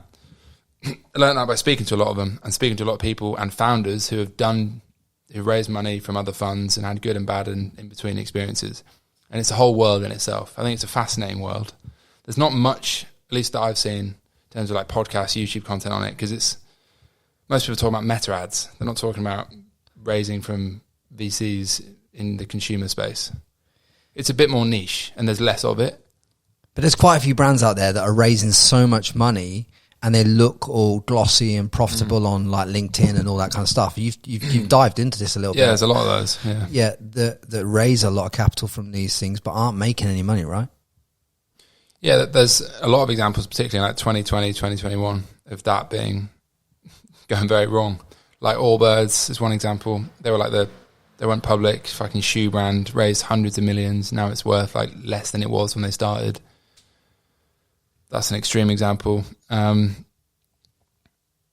It's not always. It's not. I don't think it's something to celebrate necessarily, raising money, but I think it can be the right move for some businesses, and it's definitely an achievement in a tough market. It gives you, like, it's not easy to raise money. I think some people think it's like you just fucking put a pitch deck out, someone sends you 3 million quid. It doesn't really work like that. You have to have solid financials. There's a shitload of due diligence. I did a 6-week due diligence process before they sent me any money. You don't get that with angel investors. And how many years accounts did you need in order for you to be able to be funded? Well, it's not like raising debt because you're a startup business. It could be fucking 6 months old. Right. In my case, I was 18 months old at the time. Right. Because you talked about using, was it Wayflyer. Wayflyer to finance. Like how have you used them and leveraged them to scale? Yeah, I've used them in this business as well. I mean, they're just one example of RBF, so revenue-based finance. The founder of Wayflyer, who's not involved anymore, he made a shitload of money in that. Is my biggest angel investor, a guy called Jack Pierce, very good guy. I still want to get him on my pod. He started something else now. But yeah, I mean, loads of brands use businesses like that. You know, again, easy maths, they'll lend you a month's worth of revenue, so say like £1 million. You might pay 5% fee on it, although now it's probably 7% because the fucking markets are terrible and interest rates are very high. So you pay back $1,070,000. But it gives you the cash to fund inventory while you're growing quickly without diluting you. So that's what RBF is in basic terms. There's other solutions like credit lines from someone like trade finance or invoice financing or using an Amex, but not as flexible. There's a lot of like ECOM specific funding options for businesses now. Obviously, at the end of the day, though, you are taking on debt. Debt is the only thing that can kill a business. I learned that the hard way with my previous business, which is probably why I was happy to dilute myself a little bit and take on equity funding, because at the end of the day, if you raise £1 million in debt, you've got to pay that money back. You take £1 million in equity, you don't have to pay it back. It sits on the balance sheet. It's your money. It's the business's money. Yeah, so it's just there are pros and cons to both, of course. What are they? Equity is dilutive. Well, I guess basically equity is dilutive, so you're selling a bit of the business, but you don't have to pay it back. There's no risk that if the business shrinks, you're going to have fucking creditors knocking on your door, which is what happened to me. Debt, obviously not dilutive. If you've got a good, profitable, growing business and you've got a good finance guy, importantly, can be smart. It's very expensive. You might have paid 2% in 2021, now you pay 7% for the same shit. So it's a lot more expensive, which is a cost at the end of the day. Obviously not dilutive, but like I said, debt's the only thing that can kill a business. If you haven't got any debt, you could shrink tomorrow and stop selling. Doesn't matter. If you've taken on £1 million in RBF, say, which is debit in your account every day to pay back, which is how stuff like Wayflyer works, pay back a percentage of revenue. If your business runs into supply chain issues, you suddenly go from, say, £1 million a month to you can't fucking sell anything, 200 grand a month. You might have minimums you've got to pay. You now can't pay them. And then suddenly, before you know it, you've got to pay £1 million back. You might only have 500 grand in the bank because you bought all this stock, which isn't selling. You know, that's an example of how something like that can go wrong. So yeah, brand and businesses like Wayflyer were lending to fucking anyone in 2020. I think it's a lot tighter now because a lot of brands went bust. Right, yeah. including mine. Not because of Wayflyer specifically, but they were a creditor at the time. So in everything that I know we also touched upon this in the last podcast, which you should all listen to, by the way. But like with Midnight City, obviously with the experience that you have now, what are some of the things that you also got wrong that you didn't even notice you'd got wrong at the time, which put you in the hole, which meant those creditors knocking on your door? Well, Midnight and Neon, which is part of the same business. I think primarily not having a shit-hot finance guy would be probably number one. And what revenue number would you bring that finance guy in on? 10 grand a month. Yeah, like that early? Well, maybe not 10 grand a month, maybe 100 grand a month. But the point being, as soon as you can justify it, they don't have to be full-time. I don't have a full-time finance guy. He's fractional, but he's a fucking wizard. Back then, I just had an outsourced accountant, probably like most people when they start. Don't pay them that much. Don't give a fuck. They'll do management accounts, but they're 3 months late. Everything's delayed. That shit needs to be live all the time. Now we have like dashboards, like live management accounts. So I know every day where we're at, if stuff's good or not.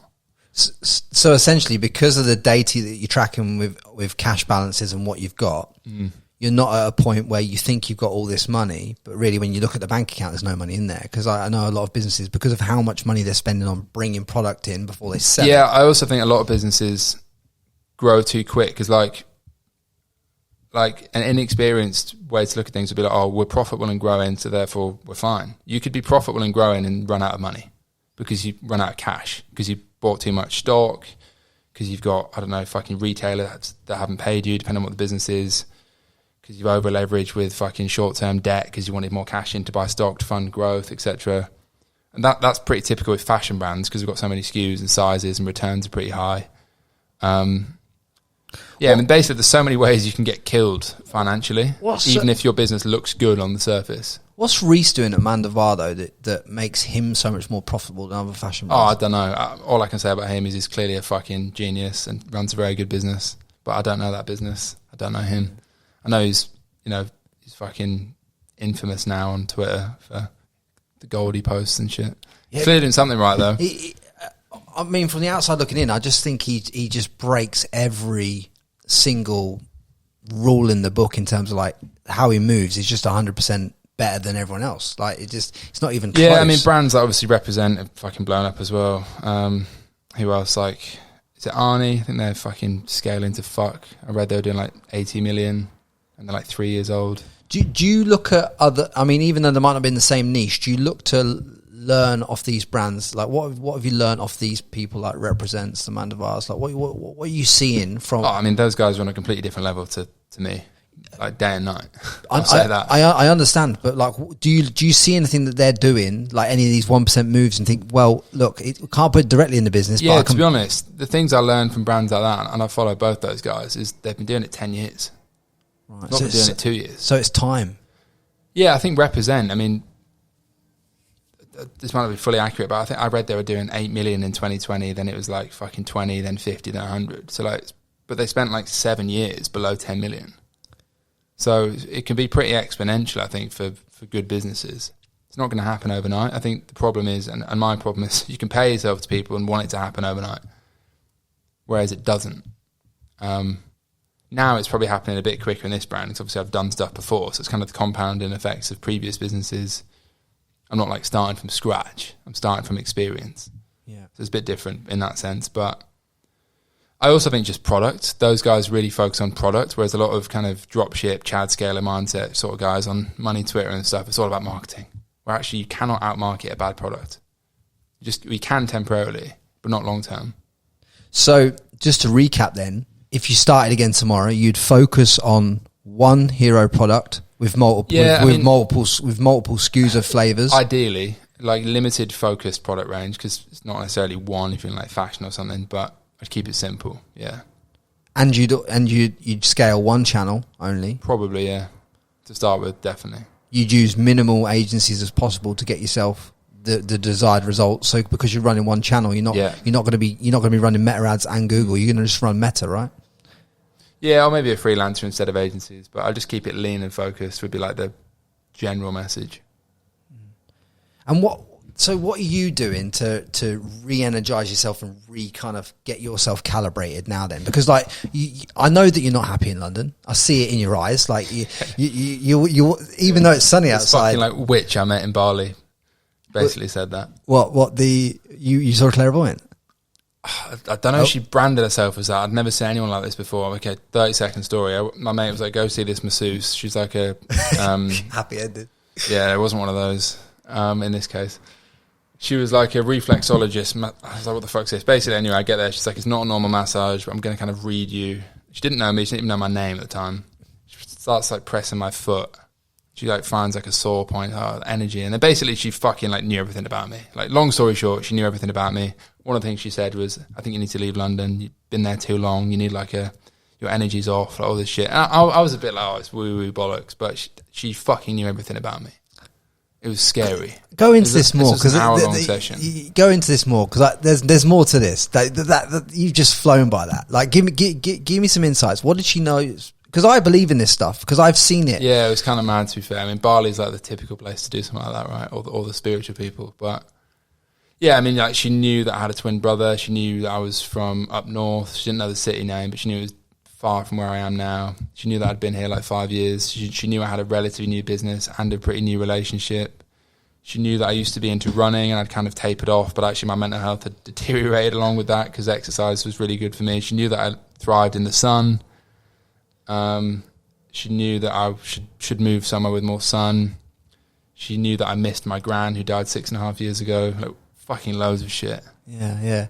It's and I was like, and then she started crying because she was like, I can sense your energies. It's like you're holding stuff in. Yeah. And I was like, wow, yeah, I kind of am sometimes. I just, sometimes when I'm looking at you from a distance and I see what you write, I just want to sometimes grab you and just go, Matt, come on, man, let's get this fucking thing moving. Like, you know, because I think that you are too hard on yourself in a lot of areas of your life. Like I've noticed that you think you've done nothing. You think you've done nothing in revenue. There's sometimes I've seen you compare yourself to, and let's be honest, like you are around a group of friends that have I compare myself terribly all the time. That have smashed e-commerce out of the ballpark. Some of these boys doing 50, 100 million a year. Like, it's really hard to you're not in a fair playing field, essentially. Yeah. And I think you've also got to look at some of the levels and some of the years that they've been doing it, which is often more than what you have in terms of like with one brand. Yeah. Would you say that's fair to say? Yeah, that is fair. I'd always rather be a smaller fish in a big pond rather than the other way around. But the downside of that is, yeah, comparison. And also you are comparing yourself to people's highlight reel, right? You don't know the full story of everything. So you're planning on, to re-level, to take yourself to the next level, you're planning on relocating somewhere else? I definitely think I need to try relocating somewhere. I've always been like semi-nomadic, like I travel quite a lot. Always felt natural doing that. Like I couldn't give a fuck about having like, my parents were always like, do you want to like buy a house? I'm like, nah, not right now. I honestly think the two things that I see that could change your game the most right now is new location and just having a routine where the gym is and your health is the first priority. I agree. Because I believe that all of your ideas came from when you're in the best shape. Like in terms of like, you know, if you put yourself in the position where you best physical shape, which gives you better mental space, better mental clarity, and then put yourself in a warm location. If you're gonna like, we've both got the similar friend groups that are living in certain locations like Dubai, Bali, this and the other. Where would you think is the optimal location for you to scale a brand like SpaceGoods? Honestly, I don't know the answer. I reckon trying a few for a month or so is the best approach. And I think every place has pros and cons. No matter what you read on Twitter, like Dubai is not perfect. Neither is London. Neither is Bali. Neither is fucking Mexico. Not that I've been there or planning to go there. But yeah, that's just the reality. I do think somewhere that's got more sun, especially in winter, is a big one. Somewhere that's got like, which in itself invites a more healthy lifestyle, I think. So like running outside, good gyms, all that sort of shit. I think places like Bali are really good for like the people there because they're generally, there's like no NPCs in Bali because there just isn't. Or even Dubai for that matter, because you kind of have to be doing something interesting to be able to live that way just by default. At least not like have a super normal job living a super normal way. which I think is a good thing because who you hang around is super important, and just like the general mood in a place, I think it's important. Like Canggu in Bali in May, I spent the whole of May there. I just felt different. I got back here, I was like, why? Why am I here? I live in a nice place and shit, but I was just like, I actually don't need to be here. What? And this comes back to my earlier point, like kind of just making a prison for myself. Like, why do I need to be here complaining about it? So I can go somewhere tomorrow. So yeah, because you've got the money to be able to relocate yourself, like you say, tomorrow. What do you think has held you back so long? Well, I think partly it's because my fucking girlfriend lives in Guildford. To be honest, recently that's a practical element. But you've got enough money to relocate her as well. Yeah, but it's not as simple as that because she's got business here, which I think she wants to leave, but it doesn't happen overnight, sadly. So how do you balance trying to achieve the goals that you want to achieve with knowing whether it's the right time on your trajectory as an entrepreneur to bring in a girlfriend? Yeah, I think like the right lady for anyone is like better than no woman for sure. I think like famous episode of my pod when Iman came on, and like he made a similar point. Like the right girl is like the tip of the iceberg, but anything less than the right girl is probably worse than having none. Yeah, basically. And I completely agree with that. I think now I've probably met my future wife. Yeah, which surprises me because I was always probably got a bit like cynical about women because of bad experiences, toxic past relationship, toxic past like fling with someone, which just made me think, fuck all this. Let's just like sleep around. But I've kind of been there and done that, and then this one just sort of happened by chance.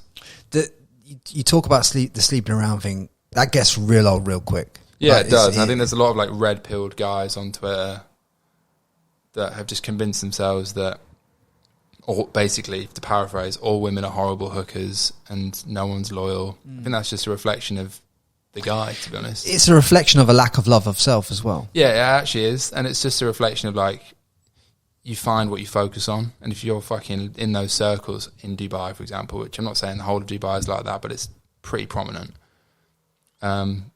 you'll find what you're seeking, really. I had an experience, shall I say, that's disappointed me. I won't go into too much detail on it relationship-wise. And one of the things that I've learned from it is that you can kind of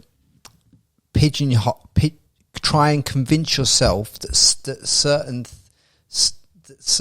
certain version of someone is your perfect person, whereas it's not. When you actually look at it objectively, your metrics have gone backwards. Like you're not as fit as you used to be, you're not as dialed in as you used to be, you're more stressed. Yeah, they're good looking, but every other metric of your life has gone backwards. But the lust and the everything else thing, when it comes to like women from a man's perspective, you put that on a pedestal and you start to pursue that. That's where I've found I've gone wrong. Yeah, the thing for me in the past, I think I used to, was attracted to girls that like didn't like me, basically. No, but like kind of like liking the chase. Yeah. Like it was like a movie. And that's like fun when you're younger, and like, obviously there's a bit of push and pull. I'm not saying literally didn't like me, but like it wasn't reciprocated. That's where like shit has ended badly. But if something's like legit, it should be easy, and it should be very mutual and very reciprocated, and you shouldn't have to put on a front. So which a lot of guys do, I think. What made this relationship that you're in now? Because this one's, I know this one's different for you because of the way that you show yourself on social media in this relationship compared to others that I've seen you in the past. Like, it just seems different. What is it that's been so much easier?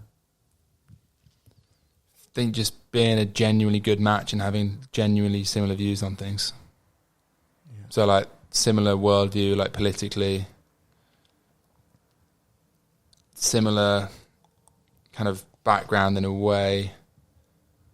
We both fulfill like the other person's preference in terms of like how traditional or modern they are with certain things. Would you say like stable family background as well? Like, for her, definitely less than me. To be fair, That's probably the only thing that wasn't on my list, which I've said to her, but that's just reality. And yeah, just feels like authentic and like they're actually like a decent person. Yeah, and that's been like verified. And the toxic relationships in the past, when you say they're toxic, I mean, how were they toxic, and did they affect your revenue massively? Oh, it affected my mental health, definitely. I think toxic is just like... What is it? Yeah, what is toxic to you? No communication, not being authentic, not being honest, playing games. All this shit that you don't need when you're fucking in your late 20s. Yeah. Or any age, but don't need that past fucking teenage years, really. But don't you think those kind of women serve a lesson? Like, I'll give you an example. The last woman that I was with, before I was with that woman, I was quite shut off in the heart. I couldn't open my heart to a woman the same way. And when I think the relationship, even though the relationship didn't end well for me, like in terms of everything else, it didn't end up how I envisioned it in my mind, because obviously you always envision it. What I did learn to do was open my heart, and now that's a net benefit for any other relationship that I go into, because I've learned that. Yeah, it's like the same with business. Like, it's the same with anything in life, really. Like, a bad experience in the past will teach you for the next one. So it should, you should at least, it should be better. Or, you should handle yourself better, or in an improvement from the last one. Yeah. Relationships is a skill in the same way running a business is, really. Yeah. It's just interesting how you've evolved as a man, and how you seem a lot happier on that side definitely on that side of the fence than you were when we last spoke. Yeah, definitely. Like relationship wise, for sure. But it's just literally like now it's location and getting back to your flair in terms of everything else. Yeah, I think so. Like figuring out the way to design my life and I suppose business for the next few years. I think it's a weird stage of life where, like, I've noticed like a lot of my mates are in relationships now. Like, we don't see each other as much, don't even talk as much. But I also don't live with my girlfriend yet, and even if I did, like, we're not fucking married with kids, so we're not like fully settled. But I'm also not a kid anymore, and I felt like a kid until I was like 26, to be honest. Yeah. Still feel like a kid in a lot of ways, but objectively I'm not. But it's like a weird in between where I'm not ready to like fucking settle down and like buy a house with someone, but I also don't really want to have a fucking flatmate anymore, like I currently do. Do you know what I mean? It's like you're in a transition period, I think, where you probably want to. You've put yourself in the position where your brand does enough revenue and you can pull enough cash personally to be able to live the life that you want. You've just got to the point now where you've got to decide really what you want. Like, where do I want to locate myself? Exactly, to be honest. Where do I want to locate myself? How do I want to move? Like, what's going to work for her? Yeah, and I was listening to Chris Williamson when I was driving here, actually, just a brief point, and he mentioned something to do. He always describes like concepts and shit, but basically what he was saying is just the challenge of having options in life. I think he was talking about the challenge of being a competent person where you could do a lot of different things. Like, I believe I could have been a professional athlete if I wanted to. I chose e-commerce. In rowing? Yeah, maybe rowing, but even like, I don't know, other stuff, some sort of endurance sport. If I really wanted to, I could have been. I chose not to. But sometimes, the fact that I didn't do that, you think, oh, what coulda, shoulda, would that have been a happier life? Would have been less money, but is it a happier life? Is it more fulfilling? And then the same with like locations. Like practically, like if I worked a job in the City of London and I had to go to the City of London every day, I'd live in London. There'd be no question. But because I could go to Bali or fucking Australia or Dubai tomorrow and not affect the business negatively, that does create a problem of, okay, well, how do I decide? And then in the process of deciding, you probably have to go to places and realise it's not for you. You spend time on that. And it is a decision that takes like energy. It's a nice problem to have, I guess, but it is still a challenge. So essentially, because of the success that you've had so far, I don't even consider it success. I really don't. But I guess it's not. It's not. It gives you practically you can do stuff. getting a brand to like 10 million run rate in revenue, or on the way to it, is what is successful. It's just it's just the optics that you look at keep constantly changing, and when you get to 10 million, that won't be enough, because you'll see a mate that does 20 million. Yeah, there's always going to be someone like that. But let's be objective. What you're achieving right now is successful. I think the issue is that you've not decided how you want your life to look at each level of the stage that you go through. So, you know, what does it look like when you're doing 5 million revenue? Okay, well, I can live here, I can do this, I can be in this place, I can do that, I can get that role replaced here, get that role replaced here, we can have an agency fill in the gap there, and I can just live there, you know? Yeah, it's the thing I'm probably thinking about the most recently. Where do I want to live? How do I want to live? What does that look like in a few years? Is it sustainable? Is it net beneficial for multiple factors? Is it not? But how are you thinking about it? I mean, because to think, that's, you're trying to force thinking.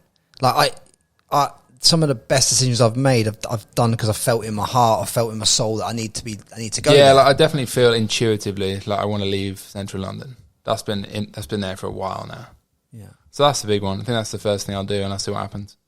Yeah. But you know how you're talking about going from a month here, month there. From my experience, more like to trial a place. Yeah, I honestly think you need to go there for at least 6 to 8 weeks to trial a place, because I've done the month here, month there, and it's just an absolute aggro.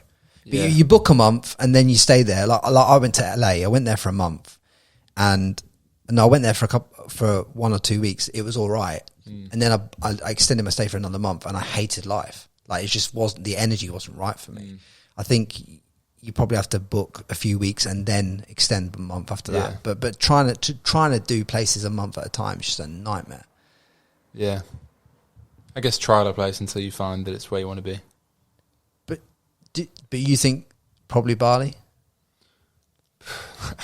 I mean, Bali's the one I always come back to, probably because it's nostalgic for me, because that's where I started when I was like 6 years ago or something. I first went there. Again, there's pros and cons. I think Bali's a great place. I don't think I could live there long term, like full time, to be honest. I think time zones are challenging. It's obviously like a third world country at the end of the day.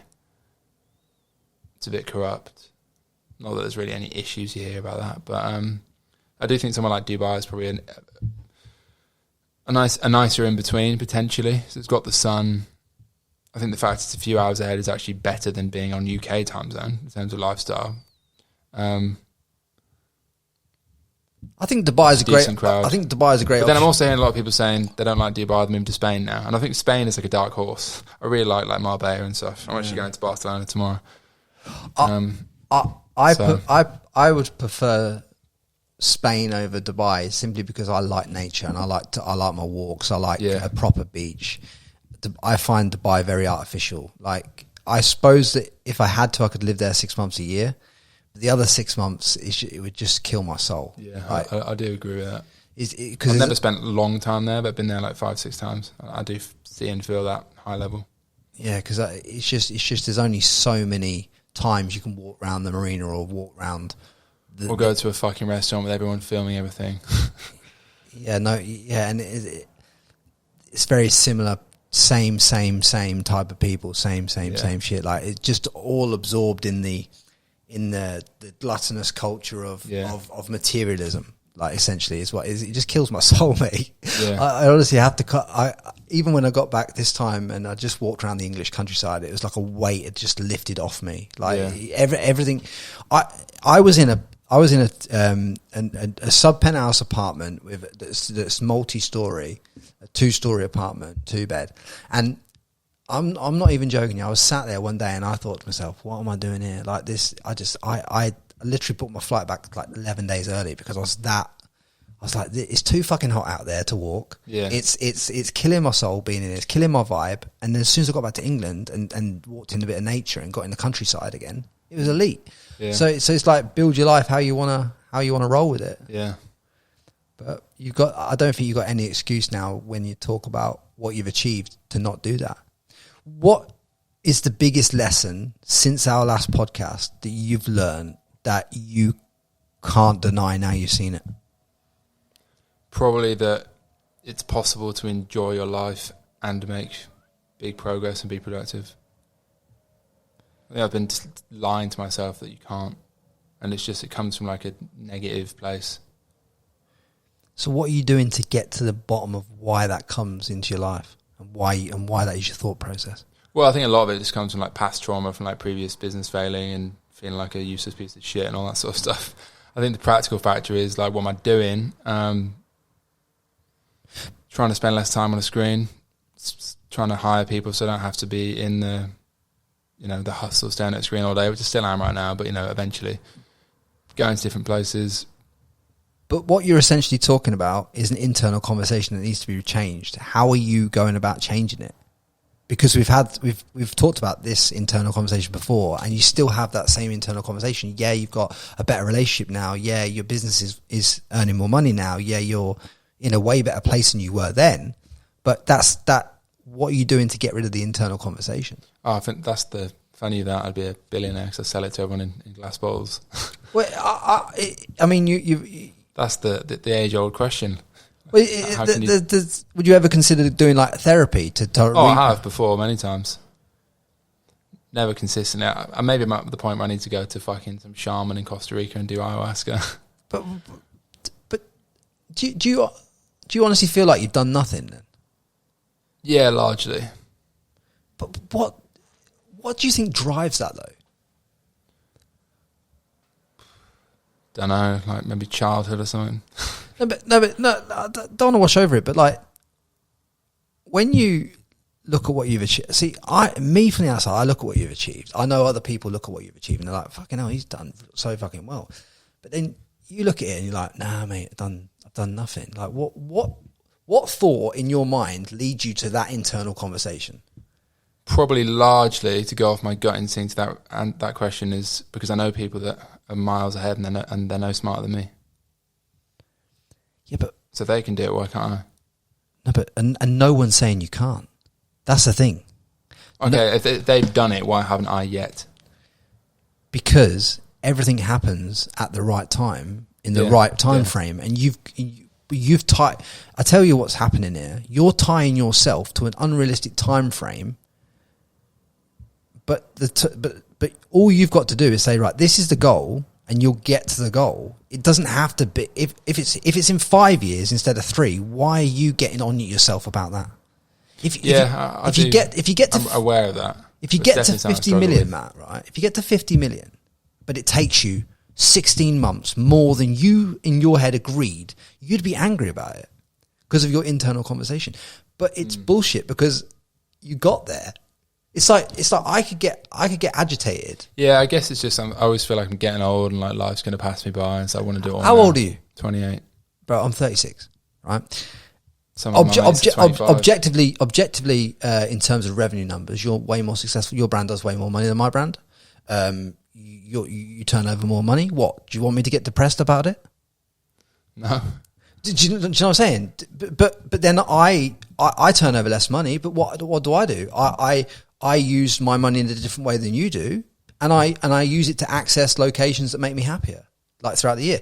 But what I'm saying is, you can do that, but you're choosing not to do that, and then that's just the hypocrite in me, I guess. Yeah, stuck in patterns, stuck in the old way.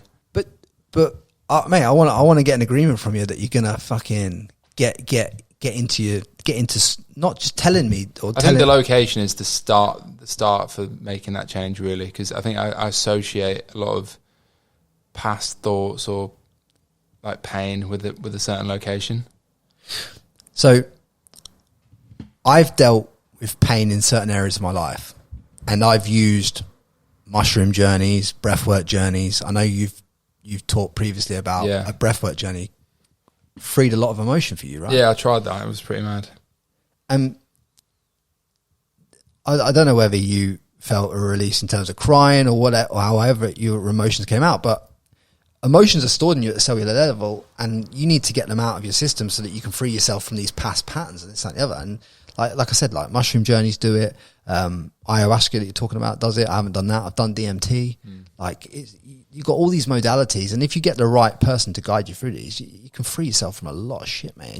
And when you do them, you'll think to yourself, "Fuck me, I wish I'd done that fucking 6 years ago."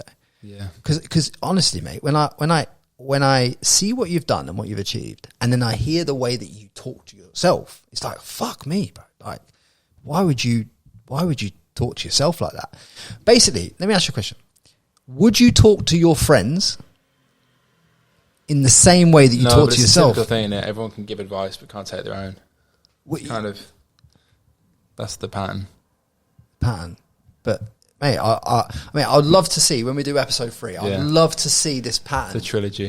When we do the trilogy, I'd love to see that pattern in you broken, because, and the reason why I'm glad that we've had these conversations is because, mate, there has been all credit to you in revenue that you've done, massive improvement, in stable of relationship, massive improvement, in the way that you've moved your life forward since our last podcast, massive improvement. The only thing is, you've massively improved in every area since our last podcast, like 10x in every area. But in your mind, the goalposts have moved now. From me, from the outside looking in, the goalposts have moved now. Now the goalpost is like 20 million goalposts. So you still think you've done nothing compared to what you've actually achieved. I think you should be fucking proud of yourself, mate. Smashed it. Yeah, progress. But mate, you can't see at the moment you can't even take me giving you praise, bro. Like, so it's mad, isn't it? It's mad out. I just want everyone to know, like, it's mad. I'm self-critical on myself. Sometimes I'm like, why is Stephen Bartlett achieving that and I don't get access to that? Why is Chris Williamson achieving that and I don't? Because on their path to what they're doing, that's right for them in that moment, and everyone has their day in the sun, don't they? So I just wanted you to know that, mate. I just wanted to give you that. But look, if there's one pearl of wisdom that you could leave this audience before we leave this episode that you haven't left yet, and I've not asked you the question to be able to get it out of you yet, what pearl of wisdom would you leave for everyone? I think genuinely more people just need to fucking trust their gut and be themselves. We're living in a society where everyone is fucking frantic. Not everyone, but most people.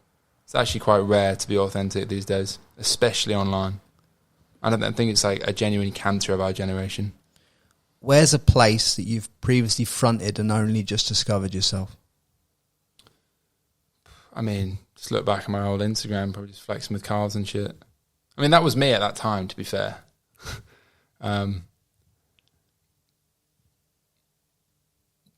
yeah, even like my old YouTube videos, not on this channel, like an old channel, I used to make videos about dropshipping and shit, saying how easy it was, but it's probably just me being 22 and being arrogant. Yeah, no, I get it, mate. Well, I think we all go through those stages. But brother, thank you very much for coming on the pod again. Sorry for pushing you in places that you probably didn't want to go, but that's what we're here for. Guys, do me a solid favor. I'll put Matt's links to SpaceGoods and his Instagram and his channel under this podcast. Go follow that, and please share this with someone else in ECOM that's probably going through similar things to what Matt's going through. And this could really help them move forward in every level of their life. And I hope it's helped you. Much love. I hope you enjoyed this podcast. Drop a comment below and let me know who you'd like to see on this podcast next. Quick one for you guys. As you know, over the last 6 months, I've been taking on many mentorship clients and they've had some phenomenal results. Some of them 5x in their revenue, some of them 10x in their revenue, and some of them going way beyond that. Don't take my word for it. Here's some of my previous mentorship clients' results. Hey everyone, my name is Raza Kobani. I'm 24 years old and I've made over 8 figures online. The best people I've met are always investing in themselves. What I learned through working with Frankie is I can give some money to this person who has met virtually every major influencer in the world. You actually get a snippet of every single major player he's met and worked with. And Frankie, you made me an extra 200K within a few meetings. So bro, thank you for that.